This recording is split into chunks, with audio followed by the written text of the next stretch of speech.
ரொம்ப பிரபலமான ஒரு ஆங்கர் அவங்க லைஃப்ல நடந்த ஒரு ப்ரொபோசல பத்தியும், அந்த ப்ரொபோசல் பண்ண அந்த பையனுக்கு கொடுத்த சில பல கண்டிஷன பத்தியும் வெளிப்படையா இப்ப பேட்டியில சொல்லியிருக்காங்க. அது யார் அவங்க? என்னெல்லாம் கண்டிஷன் போட்டாங்க? அப்படிங்கிறத இந்த வீடியோல நம்ம இப்போ முழுமையா பார்க்கலாம்.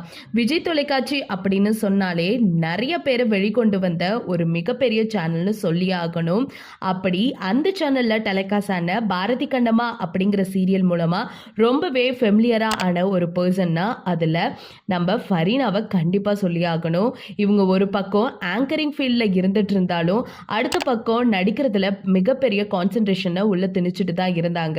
பாரதி கண்ணம்மா சீரியல்ல இவங்க கொடுத்த அந்த ஒரு ஆக்டிங் லெவல் வேற லெவலா இருந்துச்சு.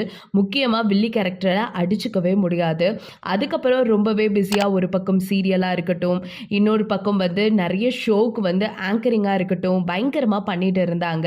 ரீசன்ட் பீரியட்ல இவங்களோட ஃபோட்டோ ஷூட்லாம் பயங்கர வைரலா ஆயிட்டு இருந்துச்சு. இன்னொரு பக்கம் சொல்லணும் அப்படின்னு கேட்டா, தனித்துவமா நடக்கிற எல்லா நிகழ்ச்சியிலுமே இவங்க ஆங்கரிங்கா ஒர்க் பண்ணிட்டு தான் இருந்தாங்க. நடிகை ஃபரீனா இப்போ ரீசெண்டா ஒரு பேட்டியில பயங்கரமான ஒரு ஷாக்கிங் நியூஸ தான் வெளிப்படையா ஷேர் பண்ணியிருந்திருக்காங்க. அது மட்டும் இல்லாம அவங்க வாழ்க்கையில இத மறக்கவே முடியாது அப்படின்னு பாயிண்ட் அவுட் பண்ணியும் சொல்லியிருக்காங்க. அது என்னன்னா, ஃபரீனா கிட்ட ஒருத்தவங்க நான் லவ் பண்றேன், என்னை ஏத்துக்கோங்க அப்படின்னு சொல்லிட்டு பயங்கரமா டார்ச்சர் செஞ்சிருக்காங்க. அதனால அவர் எப்படி அவாய்ட் பண்றதுன்னு தெரியாம ஃபரீனா என்ன சொன்னாங்கன்னா, எங்க வீட்ல முஸ்லிம் பையனா இருந்தா மட்டும் தான் கல்யாணத்துக்கு ஒத்துக்குவாங்க, இல்லைன்னா ஒத்துக்கவே மாட்டாங்க அப்படின்னு பொய் சொல்லியிருந்திருக்காங்க.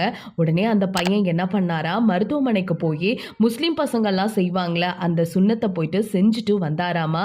இதை பார்த்தோன்னே ஃபரீனாவுக்கு என்ன பண்றதுனே தெரியலையா, பயங்கரமான ஷாக்கா இருந்துச்சாம். எப்படி அவாய்ட் பண்ணணும்னு தெரியாம திக்கி திணறி இருந்தாங்களாம்.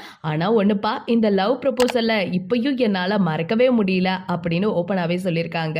லவ் இப்படியெல்லாம் பண்ணுவாங்களா அப்படின்னு ரொம்பவே ஆச்சரியமா தான் இருக்கு.